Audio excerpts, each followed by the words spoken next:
வணக்கம். நான் உங்க friend Jaya Srinivasan. Welcome to veggies recipe. இன்னைக்கு நம்ம வெஜ்ஜீஸ் ரெசிபி கிச்சன்ல நம்ம ஒரு புது பானையை வாங்கணும்னா அது எப்படி பழக்கப்படுத்துறது அப்படிங்கறது பார்க்கலாம்.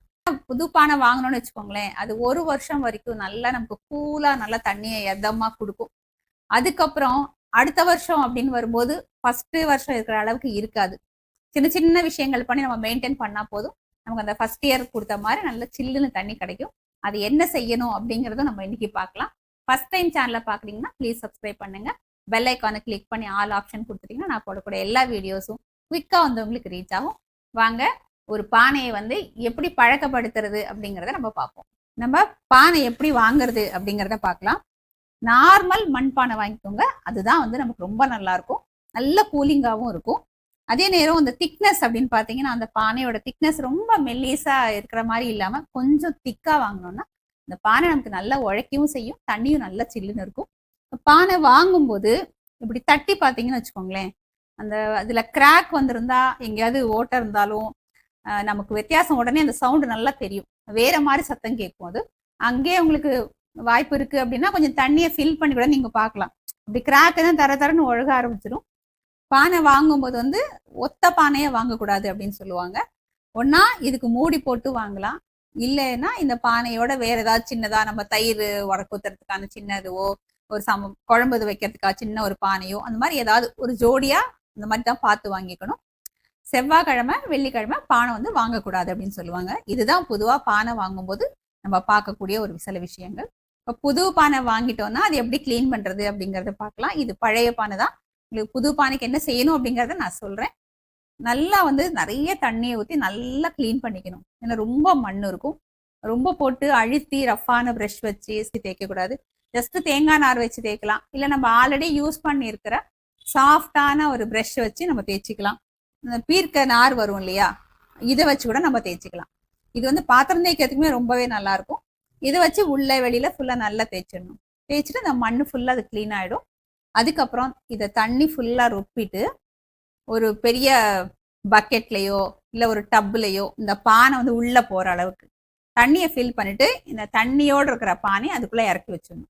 இப்படி மூடியோட வாங்கியிருக்கீங்கன்னா இதை வந்து மூடிட்டு இது மேலேயே நீங்க தண்ணியை ஃபில் பண்ணி வச்சிடணும். ஒரு நாள் ஃபுல்லா அப்படியே விட்டுட்டு நெக்ஸ்ட் டே அந்த தண்ணியை கூட்டிட்டு திரும்ப ஒரு வாஷ் பண்ணிட்டு தண்ணி ஃபில் பண்ணி நம்ம யூஸ் பண்ண வேண்டியதான். அதுக்கப்புறம் தண்ணி சில்லுன்னு இருக்கும். அதுல வந்து நீங்க வேற எதுவுமே பண்ண வேண்டிய அவசியமே இருக்காது.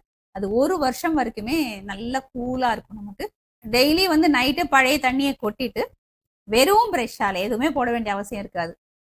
வெளியிலையும் உள்ளேயும் தேய்ச்சிட்டு நல்லா கழுவிட்டு புது தண்ணியை ஃபில் பண்ணி மூடி வச்சிட்டீங்க அப்படின்னா மறுநாள் காலை எழுந்திரிச்சு நம்ம குடிக்கும் போது நல்லா கூலிங்கா நல்லா இருக்கும். டே ஃபுல்லா நம்ம அது மாதிரி யூஸ் பண்ணிக்கலாம். டெய்லி அது மாதிரி பழைய தண்ணியை கொட்டிட்டு வாஷ் பண்ணி புது தண்ணியை நம்ம ஃபில் பண்ணி வச்சுக்கணும். இப்போ வந்து பழைய பானை, அதாவது 1 இயர் ஆயிடுச்சு, இது முன்ன அளவுக்கு இப்போ கூலிங் இல்லை. இப்போ இது எப்படி வந்து நம்ம சரி பண்ணி அதை பழையபடி கொஞ்சம் கூலிங் வர மாதிரி என்ன பண்ணலாம் அப்படிங்கறத நம்ம பார்ப்போம். ஃபர்ஸ்ட் வந்து பானையை வெறும் தண்ணியில நல்லா வாஷ் பண்ணிக்கலாம்.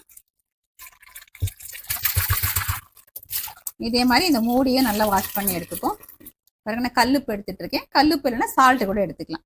பானையில இருந்தீங்க இந்த உப்பை போட்டுட்டு கொஞ்சமா தண்ணி ஊற்றிட்டு இந்த மாதிரி சாஃப்டான ப்ரஷ்ல லேசா தேய்க்கணும். மண் பானை அப்படிங்கறதுனால நம்ம இதை ரொம்ப தேய்க்க கூடாது. ஏன் நம்ம உப்பு போடுறோம் அப்படின்னா மண் பானையில வந்து சின்ன சின்ன போர்ஸ் இருக்கும், அது வந்து அடைச்சிருக்கும். ரொம்ப நாளா யூஸ் பண்றோம் இல்லையா, அதனால அடைச்சிருக்கும். அந்த உப்பு போடும்போது அந்த போர்ஸ் எல்லாம் ஓப்பன் ஆகி சில்லுன்னு தண்ணி நமக்கு கிடைக்க ஆரம்பிச்சிடும். இதே தண்ணியை ப்ரெஷ்ஷால எடுத்து வெளி சைடும் தேய்ச்சிக்கணும். எடுத்து வைக்கும்போது பண்ணும்போது சைட்ல இடிக்காம பார்த்துக்கணும். இடிச்சுது அப்படின்னா கிராக் வரதுக்கு வாய்ப்பு இருக்கு. பொறுமையா கொஞ்சம் தேய்க்கணும், ரொம்ப ரஃப்பா போட்டு தேய்க்க கூடாது. நான் ஃபுல்லா தேய்ச்சிட்டு உங்களுக்கு காமிக்கிறேன். இப்போ இந்த உப்பு தண்ணியை வச்சு இந்த மூடியும் நம்ம தேய்ச்சிக்கலாம். நம்ம தேய்ச்சிட்டோம், நல்லா வாஷ் பண்ணிக்கலாம். நல்லா அப்படி வெளியிலையும் உள்ளேயும் உள்ள கொஞ்சம் நல்லா தண்ணி ஊற்றி நல்லா வெறும் கையாலேயே இப்படி நல்லா வாஷ் பண்ணி எடுத்துக்கணும். ஒரு 4-5 தடவை வாஷ் பண்ணிட்டோம்னா நல்லா க்ளீன் ஆகிடும். பாருங்க, நல்லா தேய்ச்சி நல்லா வாஷ் பண்ணியாச்சு. பானை வந்து நல்லா க்ளீன் ஆயிடுச்சு. தண்ணி நல்லா கூலாக இருக்கிறதுக்காக இந்த மாதிரி ஒரு பிளாஸ்டிக் டப்பாலையோ மண் தொட்டி கூட நம்ம யூஸ் பண்ணிக்கலாம். அதில் வந்து மணலை இந்த மாதிரி ஃபில் பண்ணிட்டு தண்ணி ஊற்றி மணலை இந்த மாதிரி ஈரம் பண்ணிக்கணும். இதில் மண்பானை நம்ம தூக்கி வச்சிடணும். இப்போ அடியிலையும் வந்து ஈரம் இருக்கிறதுனால நல்லா வந்து இதுக்கு ஒரு கூலிங் கிடைக்கும். குடிக்கிற தண்ணியை நம்ம பானையில ஃபில் பண்ணிக்கலாம். எப்பயுமே வந்து பானை ஃபுல்லா இருக்கிற மாதிரி பார்த்துக்கணும். ஃபுல்லா இருந்ததுன்னா நல்ல கூலிங்கா இருக்கும். நம்ம எடுத்து குடிக்க குடிக்க திரும்ப அதில் ஃபில் பண்ணிட்டே வந்தோம்னா எப்பயுமே வந்து ஃபுல்லாகவே இருக்கும். பாருங்கள், இப்போ பானை நல்லா ஃபுல்லாகிடுச்சு. இப்போ பானையை நல்லா மூடி வச்சிடலாம். இந்த மாதிரி ஏதாவது ஒரு திக்கான துணி இருக்கும் இல்லையா, நம்மக்கிட்ட ஏதாவது பழைய துணி இருந்தால் கூட பரவாயில்ல, அதை நல்லா நனைச்சிட்டு இந்த பானையை வந்து நல்லா அப்படியே சுற்றி விட்டுணும்.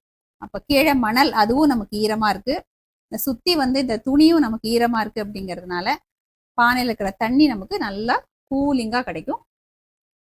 அடியில் மணலில் வந்து நம்ம ஃபர்ஸ்ட் வந்து தண்ணி ஊற்றணும் இல்லையா, அதுக்கப்புறம் இந்த பானை கசிஞ்சு கசிஞ்சு அந்த மணல் வந்து எப்பயுமே ஈரமாகவே இருக்கும். இப்போ நம்ம மேலே சுற்றி இருக்கிற துணி வந்து காஞ்சு போச்சுன்னு வச்சுக்கோங்களேன், எடுத்துட்டு திரும்ப நனைச்சி புழிஞ்சிட்டு திரும்பி போட்டு விட்டுருங்க. இந்த மாதிரி பண்ணுறதுனால நமக்கு வந்து தண்ணி நல்ல கூலிங்காக இருக்கும். நம்ம இன்னைக்கு ஒரு புது பானையை வாங்கினோம் அப்படின்னா அது எப்படி கிளீன் பண்ணி யூஸ் பண்ணுறது அப்படிங்கிறத பார்த்தோம். அதே நேரம் 1 வருஷம் ஆயிடுச்சுன்னா திரும்பவும் அதை எஃபெக்டிவாக நம்ம எப்படி யூஸ் பண்ணுறது அப்படிங்கிறதும் பார்த்தோம். கண்டிப்பாக இந்த வீடியோ உங்களுக்கு எல்லாருக்குமே யூஸ்ஃபுல்லாக இருந்திருக்கும்னு நினைக்கிறேன். லைக் பண்ணுங்கள். நீங்கள் இதே மாதிரி நீங்கள் பண்ணி பார்த்துட்டு கமெண்ட் பண்ணுங்கள். உங்கள் ஃப்ரெண்ட்ஸ் அண்ட் ஃபேமிலியோட ஷேர் பண்ணுங்கள். புது ரெசிபியோட நாளைக்கு நான் உங்களை மீட் பண்ணுறேன். தேங்க்ஸ் ஃபார் வாட்சிங்.